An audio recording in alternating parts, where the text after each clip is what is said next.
हरियाणा की सियासत में एक बार फिर से राव इंद्रजीत सिंह के नाम को लेकर काफी चर्चाएं हैं। चर्चा इस बात की है कि क्या राव साहब कोई ठोस कदम उठा सकते हैं अपनी ही सरकार के खिलाफ। क्या विधायकों के साथ मिलकर कोई बड़ा खेला कर सकते हैं। इस पर वह पहले ही सफाई दे चुके हैं कि ऐसा कुछ भी नहीं है। जो हाल में ही उनकी बेटी के आवास यानी आरती राव के आवास पर एक जूनियर पार्टी रखी गई थी, वह सिर्फ एक कहीं ना कहीं शिष्टाचार मुलाकातें थी, भोज कार्यक्रम था, उसको अलग नजरिए से ना देखा जाए।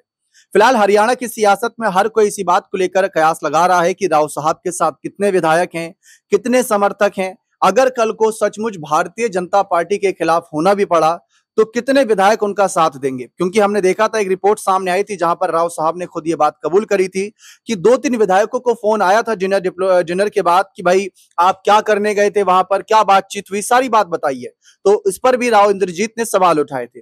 फिर उसके बाद 6 विधायक सीएम हाउस जाकर अपनी सफाई पेश करते हैं। उनको कहा जाता है कि दिल्ली आलाकमान के सामने अपनी सफाई दीजिएगा, यहां पर कुछ भी नहीं होने वाला।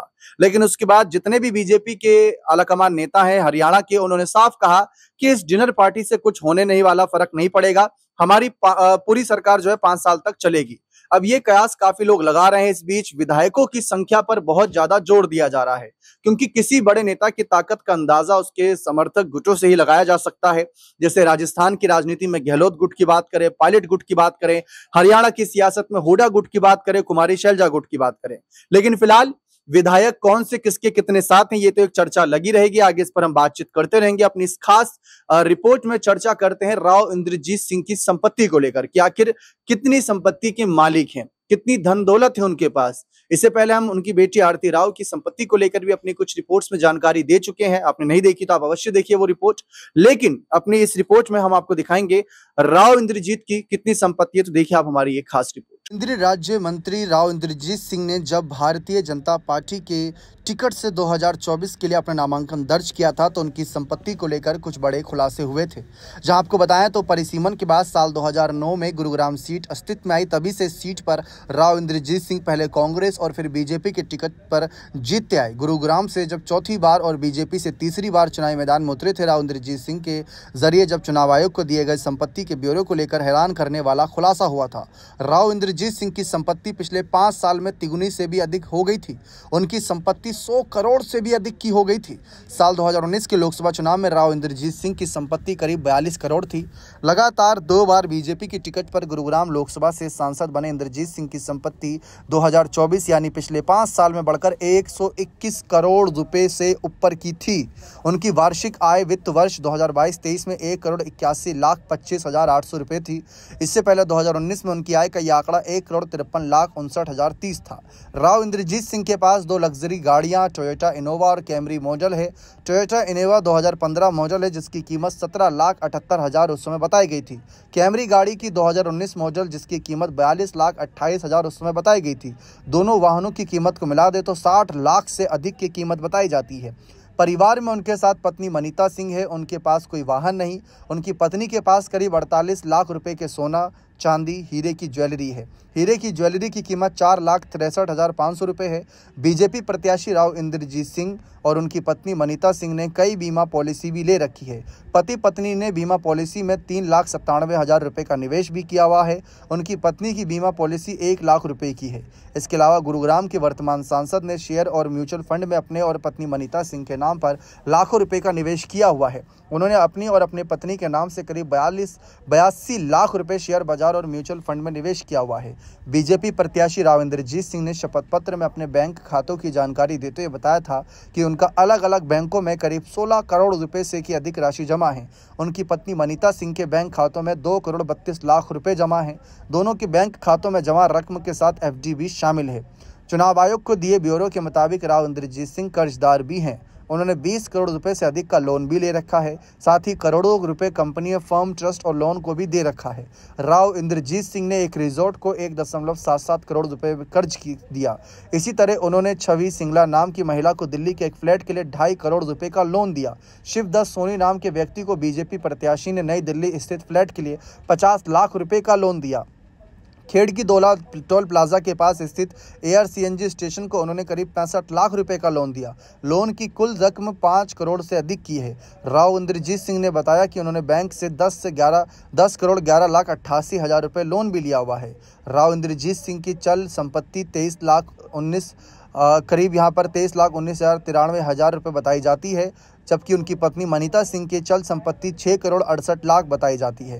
राव इंद्रजीत सिंह की अचल संपत्ति 7 करोड़ 46 लाख 41,875 रुपये बताई जाती है। वहीं अगर हम देखें तो जो पर 23 लाख बताया उसमें माफ़ी चाहूँगा, करीब वो 23 करोड़ है। यानी कि अगर हम देखें तो कहीं ना कहीं बाजार मूल्य की कृषि भूमि 2 करोड़ 20 लाख 58 हजार रुपये बाजार मूल्य गैर कृषि भूमि है। गुरुग्राम लोकसभा सीट से सांसद राव इंद्रजीत सिंह के पास कई कीमती मकान भी है, जिनमें 4 करोड़ 80 लाख रुपए की कीमती व्यावसायिक भवन, 20 करोड़ 39 लाख रुपए की कीमत का रिहायशी भवन। आंकड़ों पर नजर डाली जाए तो पिछले 5 साल में राव इंद्रजीत सिंह की आय करीब 27 करोड़ 67 लाख 66,770 रुपये बढ़ी।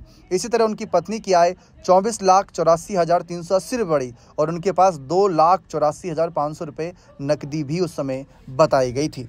देखा आप सभी ने किस तरीके से राव इंद्रजीत सिंह की संपत्ति को लेकर जो जानकारी सामने आई। काफी ज्यादा संपत्ति के कहीं ना कहीं मालिक बताए गए इस रिपोर्ट में। लेकिन फिलहाल अगर मैं हरियाणा में विधायकों के आंकड़ों की संख्या की बात करूं कि अगर भविष्य में इन फ्यूचर कभी राव साहब का मन बदलता है, जिस तरीके से कांग्रेस के साथ रहते हुए, सत्ता में रहते हुए भी उन्होंने पार्टी छोड़ दी थी, ठीक उसी तरीके से क्या भारतीय जनता पार्टी में भी कुछ ऐसा ही ठोस कदम उठा सकते हैं। लेकिन उससे पहले हमें विधायकों के आंकड़े जानने जरूरी हैं। विधायकों की संख्या इस समय भारतीय जनता पार्टी के पास 48 की है। टोटल सीट हरियाणा में 90 है। 90 में से 48 का अगर आंकड़ा देखें तो बहुमत के पार ही है, क्योंकि बहुमत 46 विधायकों की संख्या का है। और कांग्रेस की बात करें, जिनको बहुत उम्मीद थी इस चुनाव में कि तीसरी बार तो बीजेपी नहीं आने वाली और हमारी सरकार बनने वाली है, 50 सीट 60 सीट तक के दावे किए जा रहे थे। हर किसी के अलग अलग दावे थे, लेकिन वो हवाई दावे थे, क्योंकि टोटल इनके 37 विधायक ही चुनकर आए। कहा जा रहा था कि गुटबाजी की वजह से कहीं ना कहीं हुडा और शैलजा गुट की आपसी खींचतान की वजह से और साथ ही साथ रणदीप सुरजेवाला की वजह से जो संख्या हो सकता था 47 या 57 तक पहुंचती, वो संख्या सिर्फ और सिर्फ 37 तक सिमट कर रह गई। अगर आज हम बात करें, मान लीजिए राव इंद्रजीत सिंह के साथ 12 से 15 विधायक भी हैं, कल को अगर कोई ठोस कदम उठाते हैं तो दल बदल के कानून का भी सामना करना पड़ेगा, विधायकों की सदस्यता अयोग्य ठहराए जा सकते हैं, इसके बाद उपचुनाव की स्थिति बन सकती है। तो कहीं ना कहीं इनको कहीं ना कहीं बड़ी मुश्किलें, ये सब पार करने के बाद थोड़ी सफलता हाथ लगेगी। फिलहाल ऐसा कुछ नजर नहीं आ रहा है, क्योंकि भारतीय जनता पार्टी इन सब में माहिर है। भारतीय जनता पार्टी ने बीजेपी के अगर नजरे से देखें तो महाराष्ट्र में एकनाथ शिंदे के साथ क्या, वो आप सबने देखा। बिहार में नीतीश कुमार को लेकर क्या रणनीति बना रहे हैं, वो आप सब देख रहे हैं। अगर हम आए आंध्र प्रदेश तो वहां पर चंद्रबाबू नायडू को लेकर क्या रणनीति है, वो देखी जा रही है। तो साफ नजर आ रहा है कि कहीं ना कहीं बीजेपी की यही ठोस रणनीति हरियाणा में भी नजर आएगी। सरकार बने ज्यादा वक्त नहीं हुआ है, तो इसीलिए बीजेपी की कहीं ना कहीं आलाकमान नेता भी नहीं चाहेंगे कि इतने कम समय में सरकार में कुछ सियासी उथल पुथल हो, क्योंकि आज के समय अगर हम बात करें, टोटल 21 राज्यों में बीजेपी गठबंधन और नॉन गठबंधन के साथ है। अगर किसी एक राज्य से शुरुआत हुई पाला बदल की, तो बहुत से राज्यों में ऐसे कई नेता होंगे जो पहले से मन में भड़ास लिए बैठे होंगे और एक साथ पाला बदल के जरिए उनकी कहीं ना कहीं नाराजगी सामने आ सकती है। चाहे मध्य प्रदेश, राजस्थान, छत्तीसगढ़ या महाराष्ट्र का ही जिक्र इसमें क्यों ना करें। दिल्ली में हाल फिलहाल में सरकार बनाई है, लेकिन फिलहाल राव इंद्रजीत सिंह, आपको क्या लगता है कि क्या बीजेपी में रहते हुए उनको वो सम्मान मिल रहा है जिसके वह लायक हैं, जिसका कहते हैं ना, जितना आपका कद उतना बड़ा आपका पद। लेकिन क्या राव साहब का वो पद नजर आ रहा है? इस पर अपनी राय कमेंट सेक्शन में अवश्य रखिएगा। बहुत बहुत शुक्रिया।